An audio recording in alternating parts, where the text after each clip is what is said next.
What's up, guys? It's Paul Salazar with Hilton Hyland. I'm here with Francesco Foggia. I always say it like that because I always botch his name. But thanks for coming over, bro. I really appreciate it. My pleasure. This guy is one of the best lenders here in Los Angeles. He works the luxury market, and he's actually closing a deal for somebody on my team. I think we got approved, today or yesterday? Today. Actually, we got approved yesterday. Okay, awesome. Yeah. Thank you for that. Appreciate it. Yeah, brother. Yeah. Thank you. So we're gonna do this, once a month, once every 2 months, to give you guys, the viewers, either buyers, sellers, or agents out there looking, just an insider's perspective of what's going on in the mortgage market. I'm not a mortgage expert, so that's why I bring the best in town to come and give you guys, the latest data on what's going on. So give us like a general overview of what's going on since we last talked. Okay. Well, as we all know, the inflation percentage has gone up month over month. Yeah. And as that continues to go up, the Fed is going to continue to raise rates. Yeah. There's no hiding from the future. We have to adjust to these rates. Mm-hmm. The benefit to buyers is they will now be able to name their price as it becomes more of a buyer's market. Mm-hmm. And we need to work with sellers to educate them that negotiations are necessary to close a deal. Yeah. Okay. All right. So I was reading earlier today that rates have gone up on the conforming rates have gone up over 6%, which is it's I think the highest since 2008. Yes. Right. So there's a lot of fear out there. Yes. On what's going on with the rates. Mm-hmm. That's correct. But like you said in the previous session, that the average interest rate in the over the last 30 years is 6%. Correct. So it's not like we're not 7 or 8% right correct, now. Correct. Okay. I mean, 6% money fixed for 30 years. That's cheap. That's still That's cheap. So cheap. Yeah. Guys, if you try and get a loan from a credit card, it's double digit. Yeah. You try and go get a business line of credit, it's double digit. Yeah. It's still very, very cheap money, and I know that wages haven't increased, with the same rate as sure. rates, and people are like, I can't afford that. There's a lot of people now being priced out of the home that they once were qualified for maybe 6 to 12 months ago, but rates have averaged 6% over the last 30 years. Now, keep in mind that conforming rates are higher than jumbo rates, and the reason being is that conforming loans have had a higher default rate over history. I didn't know So that. jumbo loans have performed better, from what I've always been educated from different lenders. Yeah. That they've performed better, and so the risk is lower, and so the rates are lower. And on top of that, a lot of these banks, they just portfolio that loan. So they keep it on their books, and they're not selling the loan off. If they are, maybe to a servicer, but they're actually keeping the note. Okay, all right, that makes sense. Yeah. So let's talk about, I deal with a lot of sellers, and they always ask me, hey, we're thinking about selling. Come over, let's have a conversation. And one of the biggest objections I get is, we refied a year ago, right? At 2.25%, 2.5%, they got a phenomenal rate, right? Mm-hmm. And now, they want to either downsize, get a bigger house, move out of the area, whatever it is. But their new rate is going to be double, right? So what do you say to that seller, that is thinking about selling their house, but they're kind of conflicted on, do we really want to let go of this amazing rate? That's a great question. So buyers that I've spoken to recently they're asking me, Francesco, what does it take to get that rate lower? And I give them the breakdown. I say, okay, with paying no points to buy down the rate, here's what it is. If you pay a point, which is 1% of the loan amount, here's what your rate would be. If you pay 2 points, 2%, here's what your rate would be. 3 points, here's what your rate would be. So they say, okay, this is the payment that we want, that we can actually afford in our offer. Let's write having the seller pay to buy down our rate to keep it affordable. And sellers, as the tide changes, would be, like I had mentioned, willing to negotiate, throw some extra money on the table to sell the home, buy down the rate.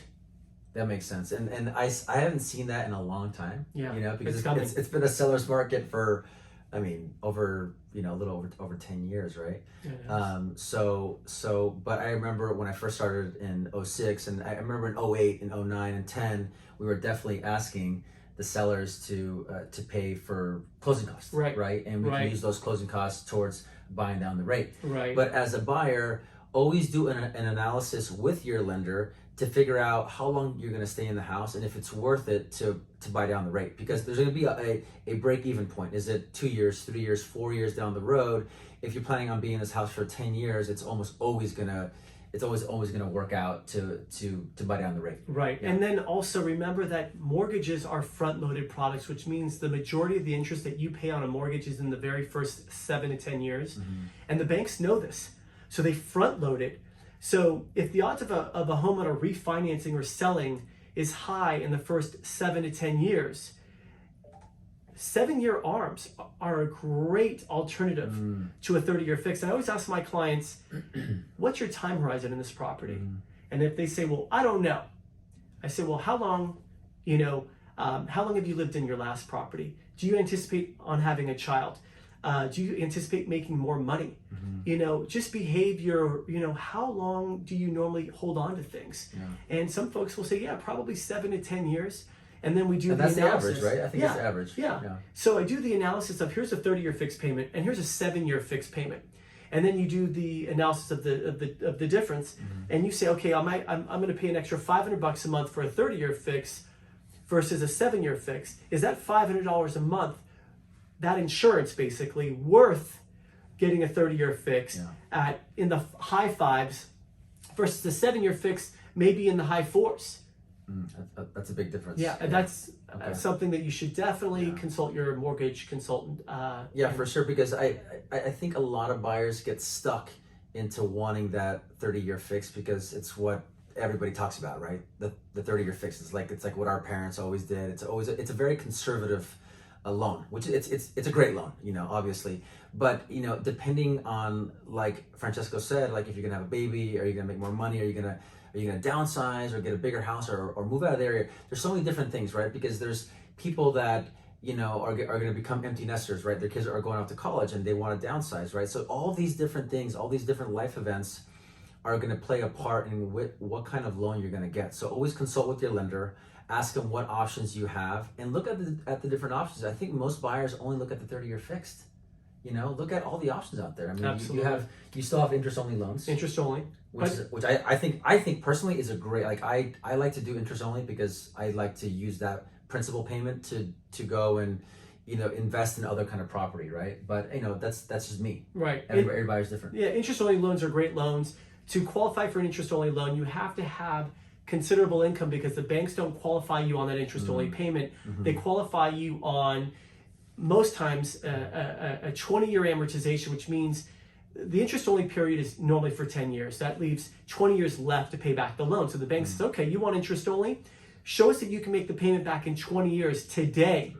And then they don't qualify you at that interest only rate. They qualify you at a slightly higher rate on top of that 20-year amortization. So you have to have the income to qualify. But if you do, I always tell clients, you could take that money and let's just say you haven't invested enough in your 401k or other buckets of money that you need to retire. So when you're consulting a financial planner, they say, well, look, you are running low on these things. You have plenty of equity in your home. You may want to consider another kind of loan, an interest-only loan, take that difference and put it in these other buckets. For sure. That's just, Yeah. I mean, it just takes a certain type of buyer, right? I don't think it's, because again, you're not making money on buying down your loan, you're making money on the appreciation, right? So great answer to that. Should buyers lock their rate sooner, given that the Fed is going to raise the rates? If you can, absolutely. You'll, at least you'll know what the exact cost of that loan will be. Not every lender will do that though. Okay. Yeah, and I wonder if the lenders that are willing to put out that money in that rate lock for, let's just say, 30, 60, 90 days with you not even having a property in mind, is there a premium that you're paying for that rate? Yeah. You have to be. I would think sure. so, right? Okay. You want me to lock up my money where I know rates are going to go up, and you want this rate, you're going to have to pay for that. So, Yeah, for sure. And is the typical rate lock, is it 30 days, 60 or 90? It's normally 60 days. Okay. Well, actually, excuse me. On purchase, it's 45 days. On refinances, it was 60 days. And when banks were inundated with loans, they were doing 90-day locks. But on purchase, it's normally 45 days. Okay. All right. Sounds good. Any pitfalls to avoid if you're a buyer in applying for a mortgage and getting a mortgage? Absolutely. If you are even thinking about buying a home in the next 6 to 12 months, you should definitely be consulting a mortgage consultant. Reason being is there are things like credit. Let's just say you had something on your credit you didn't even know. If you find a home that you're in love with, let me go get pre-qualified. They pull credit and you have this issue, this collection from college that you didn't even know was still on your credit report. It needs to be ironed out. You need to make sure that you can document that you've been making your rent payment.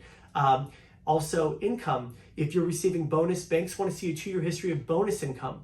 So there are little nuances to getting pre-qualified and getting maximum purchase power from your income, your credit, your assets. Some banks, they want to see that you have personal reserves, even though you're 100% owner of your company and you have 100% access to those funds. They want to see that you have money sitting in your personal account and it's been sitting there for over 60 days, at least 60 days, that they considered seasoned. That's the terminology, seasoned assets.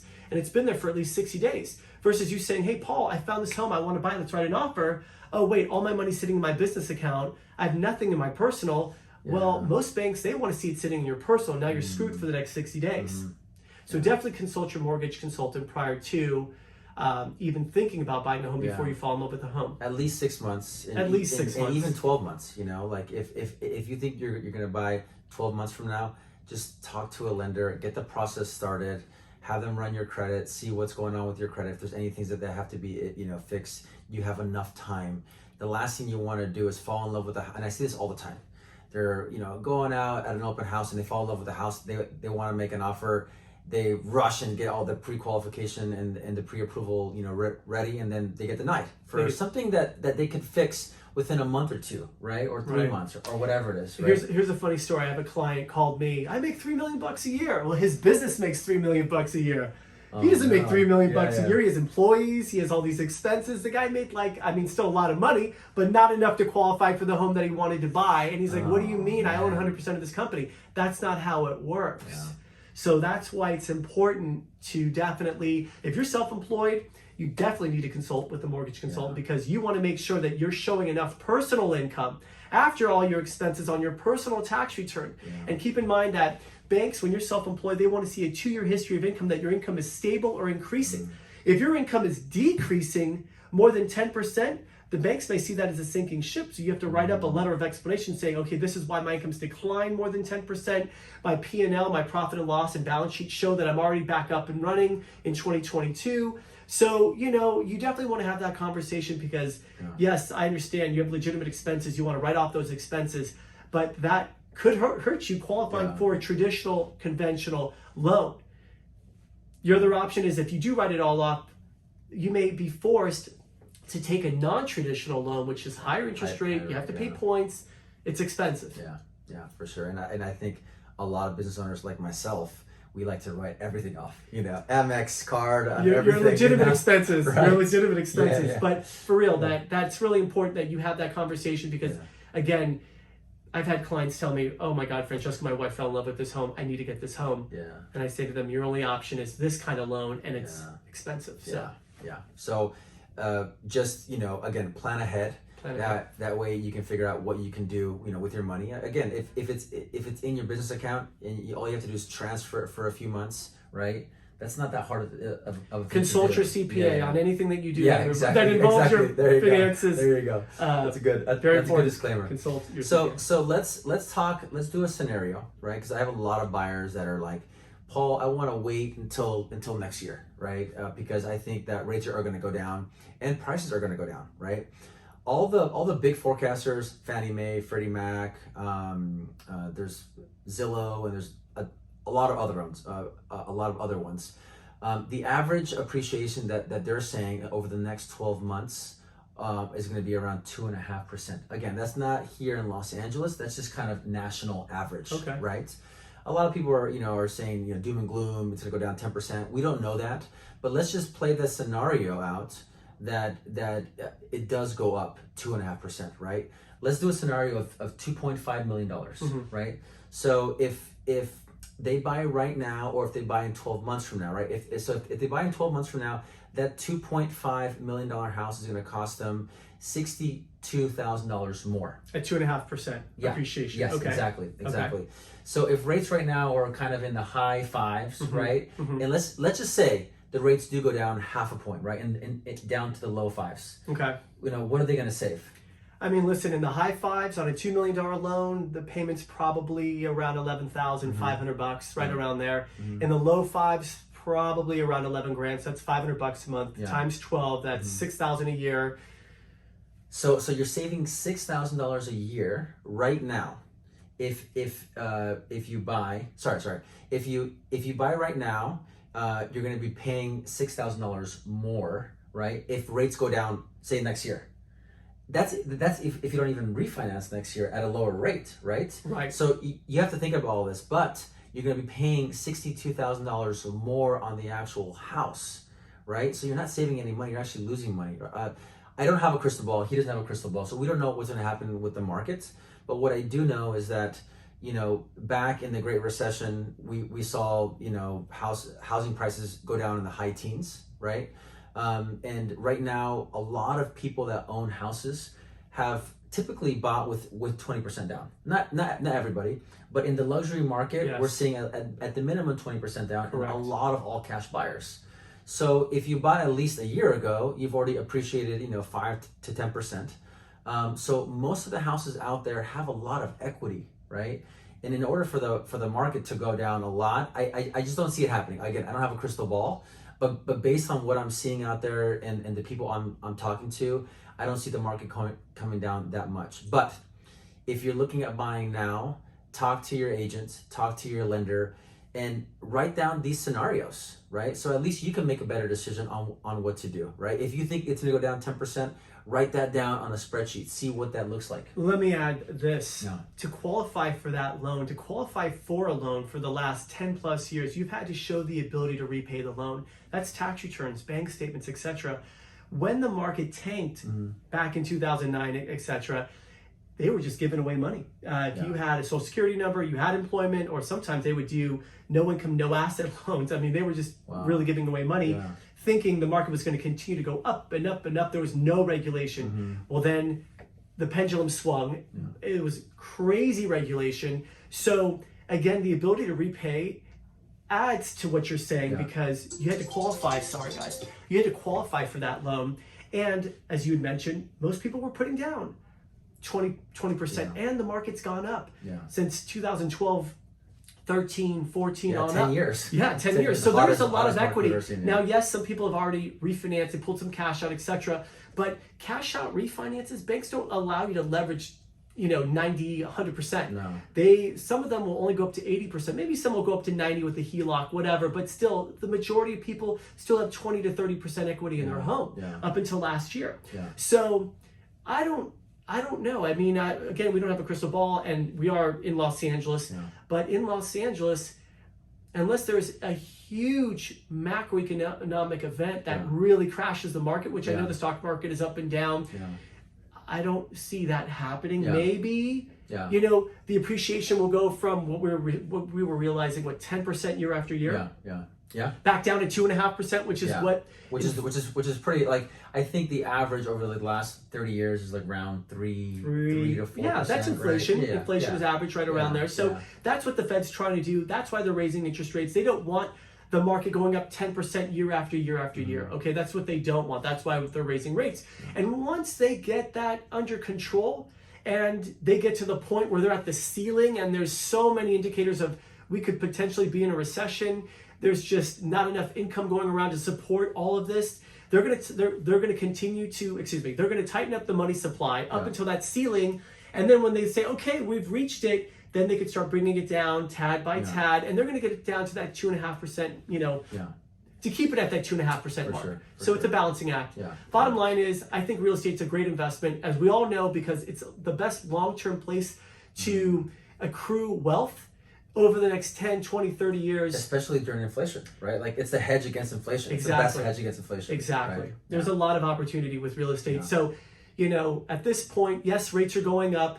6% is where money is averaged over the last 30 years. if you're employed, you have good credit, work on your credit, and you have assets saved, it's a safe place to put money. I really that's why I'm in the industry, because I don't want to be in an industry where I'm selling something that people could get screwed long term. Yeah.